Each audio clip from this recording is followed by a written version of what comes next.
अरे संदीप, तुम्हारी बहन निधि के सास ससुर की 40वीं सालगिरह है। दामाद जी का फोन था, हमें भी बुलाया है। तुम्हारे पापा तो जाने से मना कर रहे हैं। ऐसा करो, तुम अपनी और मेरी टिकट करवा लो। निधि के सास ससुर को अच्छा सा उपहार देना होगा और निधि, दामाद जी और बच्चों का कपड़े और शगुन का लिफाफा भी करना पड़ेगा। उसकी जेठानी के बच्चों को भी देना पड़ेगा। कांता जी ने अपने बड़े बेटे संदीप से कहा, माँ, इस बार आप मनीष के साथ चली जाइए निधि के ससुराल। मनीष के यहाँ से मात्र 4 घंटे लगेंगे। अभी घर में रेनोवेशन का काम हुआ है, कमरों में एसी लगवाया है, आपके दांतों का ट्रीटमेंट हुआ है। 4-5 महीनों में मेरा बहुत खर्चा हो गया है। आने जाने देने लेने में काफी खर्च हो जाएगा। ऐसा करता हूँ, मैं आपकी मनीष के घर तक की टिकट करवा देता हूँ। आप मनीष और पायल के साथ निधि के ससुराल हो आना। इसी बहाने आपका थोड़े दिन मनीष के घर भी रुकना हो जाएगा। मनीष से कहकर लेने देने के सामान की व्यवस्था करा लेना। संदीप ने मां को सुझाव दिया। तुम घर के बड़े बेटे हो, अपनी जिम्मेदारी से पल्ला झाड़ रहे हो। एक ही तो बहन है तुम्हारी, उसको भी देने का मन नहीं करता तुम्हारा। और वैसे भी मनीष अभी छोटा है, उसे व्यवहार नहीं समझता। कांता जी बोली, आप जिम्मेदारी दोगी तभी तो वो सीखेगा। छोटा थोड़े ना है वो, 2 बच्चों का बाप बन गया है। संदीप बोला, अब माँ की बात को भी काटने लगा है। मैंने कहा ना, टिकट और लेने देने की व्यवस्था कर लेना। कांता जी ने अब की बार कुछ तेज स्वर में कहा। फिर क्या था, जो हमेशा से होता आया है वही हुआ। संदीप ने एक बार फिर से बड़े बेटे का फर्ज निभाते हुए अपनी माँ के आदेश का पालन किया। कांता जी और आदेश जी के 2 बेटे और एक बेटी थी। बेटी निधि की शादी हो चुकी थी। बड़ा बेटा संदीप, बहू सुषमा और उनके 2 बच्चे, बेटा 17 साल का और बेटी 14 साल की।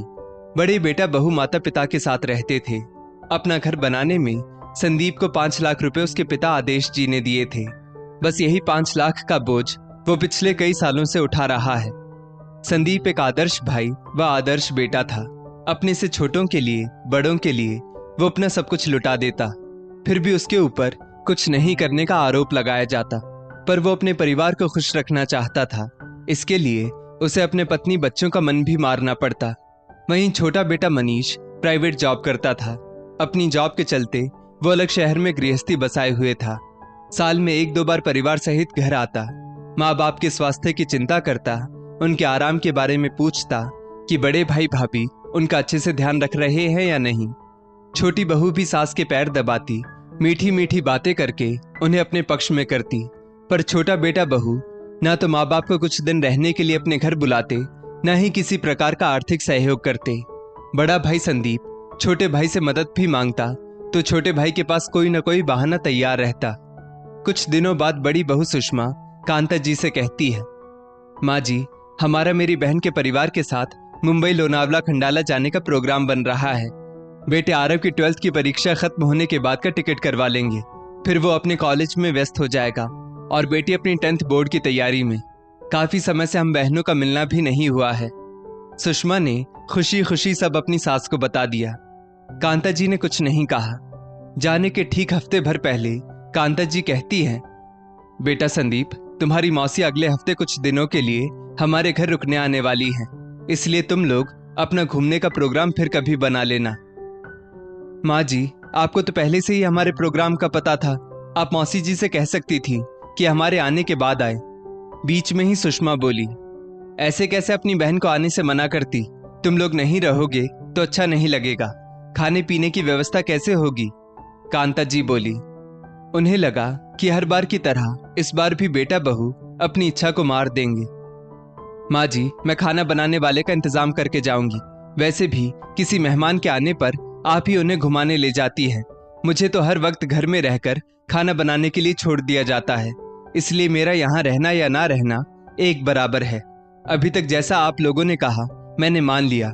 खुद के लिए कैसे जीते हैं मुझे पता ही नहीं था। 22 साल की थी जब मैं इस घर में बहू बनकर आई। आते ही मुझ पर घर की सारी जिम्मेदारी डाल दी। साड़ी पहनना अनिवार्य कर दिया। मेहमानों को तो छोड़ो, माता पिता के आने पर भी उनके पास 2 घड़ी बैठ नहीं पाती थी। सुबह से रात रसोई में ही बिताई है मैंने। घर के किसी भी निर्णय में मुझे शामिल नहीं किया जाता था। आज उम्र के इस पड़ाव पर मैं अपने तरीके से अपनी खुशियों के लिए जीना चाहती हूँ। मैं हर बार समझौता नहीं कर सकती। आज मेरे पास फोन है, लेकिन बात करने के लिए मेरी माँ नहीं है। उन दिनों को मैं कभी नहीं भूल सकती जब मुझे चुपके से मायके फोन करना पड़ता था, क्योंकि फोन करने की परमिशन आप लोगों से लेनी पड़ती थी। चुपके से मायके फोन लगाती थी, तब भी पता चलने पर आप 2 बातें सुना ही देती थी।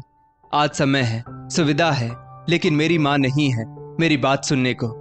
मेरी छोटी बहन अपनी दीदी यानी मेरे घर कुछ दिनों के लिए आना चाहती थी, मुझसे मिलना चाहती थी, तब भी आप लोगों ने उसे बुलाने से मना कर दिया।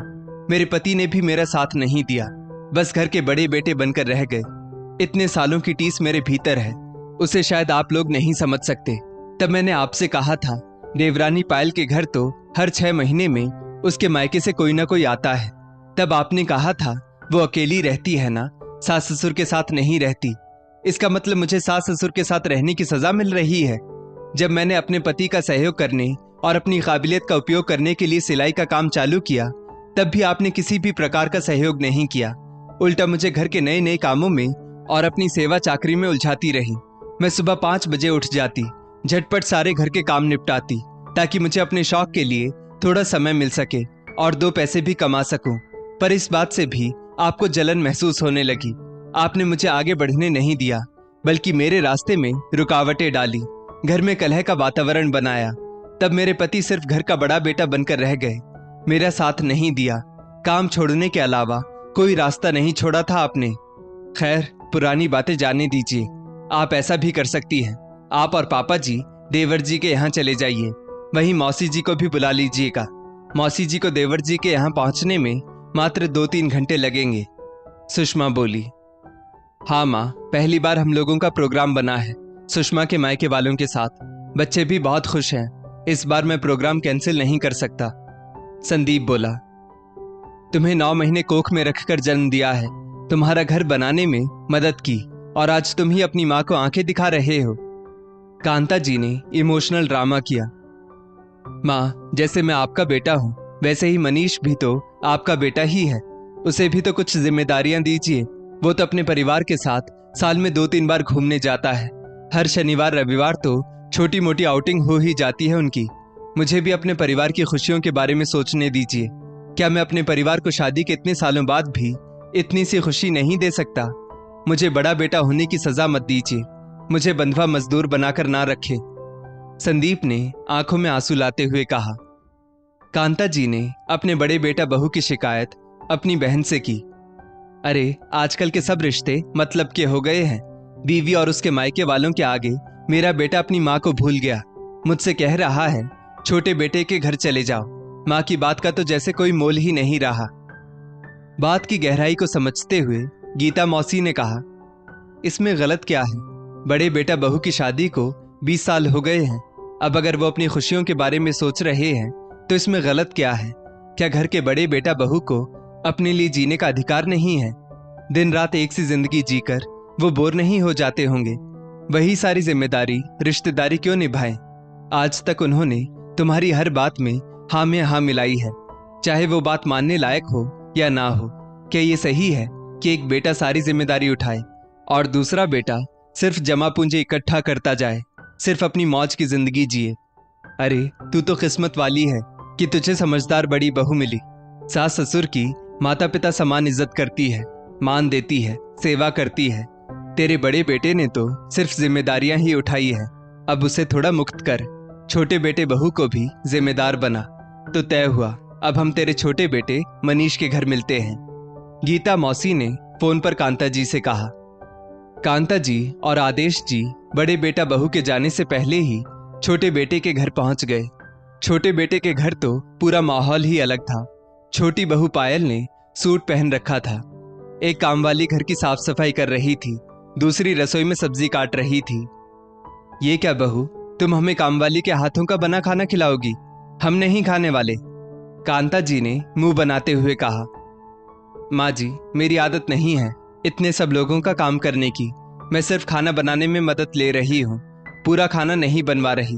अगर आपको इससे समस्या है तो कल से आप ही मेरी मदद कर दीजिएगा, पायल ने स्पष्ट रूप से कह दिया। मौसी सास गीता जी कांता जी को देख मंद मंद मुस्कुरा रही थी, जैसे कह रही हो, यहाँ नहीं गलने वाली तुम्हारी दाल। अगले दिन पायल कहती है, माँ जी, आज शाम 4 बजे मुझे किटी में जाना है। 5:30 से 6 तक आ जाऊंगी। आप लोगों की चाय बनाकर जाऊंगी। आप समय से दोबारा गर्म करके सबको दे दीजिएगा। नाश्ते का डिब्बा भी पास में ही रख जाऊंगी। पायल ने किटी में जाने के लिए पूछा नहीं, बल्कि अपना प्लान बता दिया। इतनी हिम्मत तो बड़ी बहू ने कभी नहीं दिखाई। कांता जी सोचने लगी, पर यह तो सिर्फ ट्रेलर था, पूरी पिक्चर तो अभी बाकी थी। अगले दिन बेटे मनीष ने कहा, आज शाम हम सब बाहर घूमने जाएंगे, बाहर ही खाना खाकर आएंगे। बहू, तुम्हारे पापा जी को बाहर के खाने से संतुष्टि नहीं मिलती। वापस आकर उनके लिए 2 रोटी बना देना, दूध के साथ खा लेंगे। कांता जी बोली। पायल ने सुबह की रोटियों के साथ साथ 2 रोटी एक्स्ट्रा बना दी। शाम 6 बजे सब मंदिर दर्शन और मॉल घूमने गए। मनीष एक नंबर का कंजूस था। मॉल में सबने जूस और कॉर्न चाट खाया। पिता आदेश जी ने पैसे देने के लिए अपनी जेब में हाथ डाला, पर मनीष ने उन्हें पैसे देने से एक बार रोका तक नहीं। वहीं बड़ा बेटा संदीप हर जगह खुद ही खर्च करता था। रात 10 बजे बाहर ही खाना खाकर सब घर पहुंचे।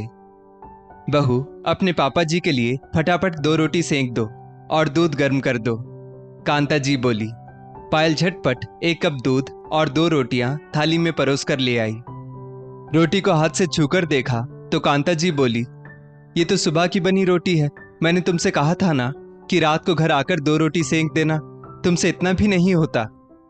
माँ जी, बाहर से आकर 2 रोटी के लिए आटा लगाना, फिर से रसोई समेटना मुझसे नहीं होगा। इससे समय भी बर्बाद होता है और परेशानी भी होती है, और वैसे भी दूध के साथ ठंडी रोटी ही अच्छी लगती है, पायल ने कहा। माँ, आप रसोई के कामों में ज्यादा इंटरफेयर मत करो। समय से सब काम हो तो रहे हैं ना, छोटा बेटा मनीष बोला। सास ससुर को आए 4-5 दिन हो गए थे। पायल को कांता जी की टोक टोक करने की आदत और हुक्म चलाने की आदत पसंद नहीं आ रही थी। वो कांता जी की बात का तुरंत जवाब देती। मौसी जी के वापस जाने का समय आ गया। तब कांता जी ने आदतन मनीष से कहा, मौसी के लिए साड़ियां, उनके परिवार के लिए कुछ उपहार, कपड़े वापसी में मौसी को देने होंगे। इसकी तुम व्यवस्था कर देना। माँ, मौसी को साड़ी दिलवा देंगे। बाकी उनके परिवार के लिए जो कुछ देना है वो आप देख लेना। मेरा इतना बजट नहीं है देने का। और माँ, ज्यादा लेन देन का व्यवहार ना रखो। हमसे जितना हुआ हमने किया, हमसे ज्यादा की उम्मीद मत करना, मनीष ने स्पष्ट रूप से कहा। मौसी जी चली गई, मनीष के द्वारा दी गई 2 साड़ियों के साथ। अब कांता जी के पास छोटे बेटा बहू के घर कुछ करने को था नहीं। छोटी बहू को पति का सपोर्ट था, इसलिए उसे दबा कर रखना कांता जी के बस में नहीं था। हफ्ता भर और रुककर उन्होंने भी अपना बोरिया बिस्तर बांध लिया और वे लोग वापस बड़े बेटे के पास आ गए। बड़े बेटा बहू भी वापस घर आ चुके थे। इस बार बड़ी बहू सुषमा ने छुट्टियों में घूमने का खूब आनंद उठाया। अपने पति, बहन, बच्चों के साथ खूब फोटो खिंचवाए। अब वो खुशी खुशी व्हाट्सएप स्टेटस पर अपनी खुशियां दूसरों के साथ बांटने लगी। उसकी ननद निधि ने उसकी सास को फोन करके कहा, माँ, सुषमा भाभी के तो मजे हो गए हैं, उनकी तो काया ही पलट गई है। क्यों, क्या हो गया? कांता जी ने पूछा।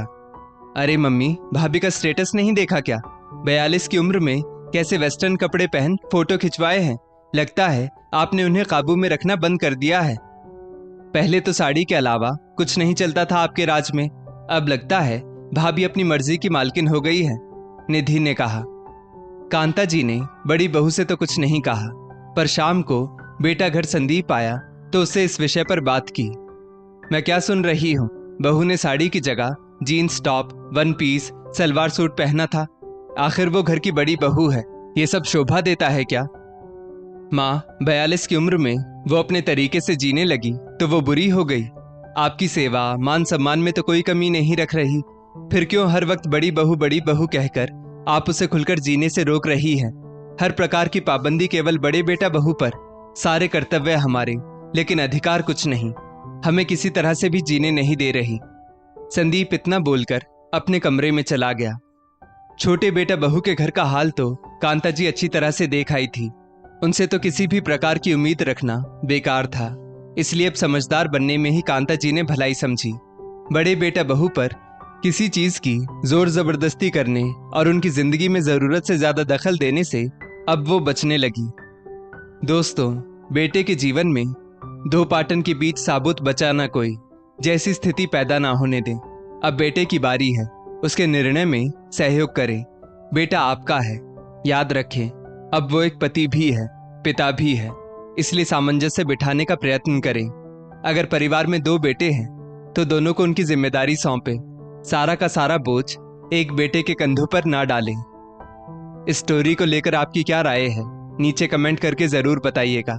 और ऐसी ही और भी बेहतरीन वीडियोस के लिए हमारा पेज जरूर फॉलो करें। धन्यवाद।